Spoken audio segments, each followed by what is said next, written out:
One of the big reasons people like Breonna Joy Gray, Kyle Kulinski, and Jimmy Dore think it's a good idea to force a vote for Medicare for All is because they assume the entire party already agrees with them. In reality, they are either lying about Medicare for All approval or they simply don't know how to read polling. Typically, they bring up polling that says 90% of the Democratic Party agrees with Medicare for All already, full stop. They want Medicare for All. They don't actually know how to read these polls because if you ask a Democrat, do you like Medicare for All? They might say, yes, I like it a lot. They might say, yes, I like it a little bit. They might say, I'm iffy on it, but I'd try it. They might say, I don't want it. They might say, I'll never, even consider it as an option. If you ask about another policy like public option, they might have different responses for that as well. Strong support and weak support. Right now, Medicare for All support in the party is weak support. So a Democratic voter may say they like Medicare for All and also, at the same time, like a public option as another way to get healthcare to more people. If you ask a Democrat which one do you prefer, although they might like Medicare for All and a public option at 90%, they might prefer a public option over Medicare for All. And in polling data, what we see is it's like a 50-50 split right now in the party. 50% wants Medicare for All as their number one healthcare demand.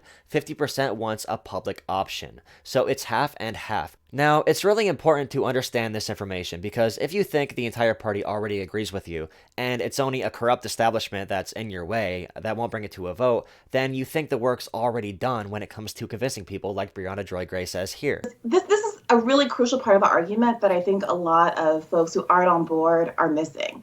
We don't need to convince more voters to support Medicare for All for the most part. 88% of Democrats support Medicare for All, and yet barely 50% of Democrats in the House, our most representative body, support Medicare for All. So the goal here is to put pressure on elected representatives in the House to align more closely with their constituents. She literally says this is a crucial part of her argument that people like me do not understand, when in reality, she doesn't know how to read the polling data. She read the Twitter headline and ran off with it. And she doesn't listen to any criticism. She runs away from it. She strawmans it and she boils it down to everybody just hating on her and being too scared. This lack of critical thinking, this lack to even be willing to look at actual data, to look at any type of pragmatism, is defeating to the movement. Everybody does not already agree with us. We are fighting a huge propaganda movement. But if we want to force a vote and hold other politicians accountable, first we need to move their voters.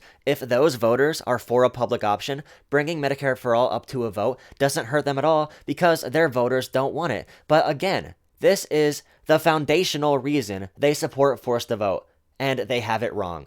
If somebody can bring me an argument for forced to vote that doesn't have so many false premises that they are willing to actually look at and, if they're willing to test their own argument against other people's opinions, I will listen to it more. But at this point, it seems like an arrogant appeal to principle, to like passion and emotion. I also want to point out this is the natural progression of Bernie or bust. Pay attention to everybody who wants to do forced to vote who is ignoring the data. It's the same people who did not vote and refused to vote for like Joe Biden. They were the Bernie or busters. This is what they moved on to. And no matter what, I'm happy to see people organizing to push universal health care. And I'm not going to minimize what they are doing. As I said in this tweet, as a response to Breonna Joy Gray, she said, I don't think anyone should debate force the vote with detractors anymore. They can accomplish doing nothing without us. If you're interested in organizing, instead of talking about how organizing is impossible, we can create spaces to do so. And I said, working our asses off, organizing in one of the most conservative places in the country doesn't matter because I'm not following your little plan. Doing nothing? LOL, okay. Not gonna stoop to her level and minimize anything she is doing. Godspeed. So there we go. Another purity test to separate the left. I guess I'm a corporate, neoliberal, sellout, not progressive idiot who's too weak to fight for anything because I don't want to go with your plan that isn't thought out well. Don't confuse discipline for a lack of fight.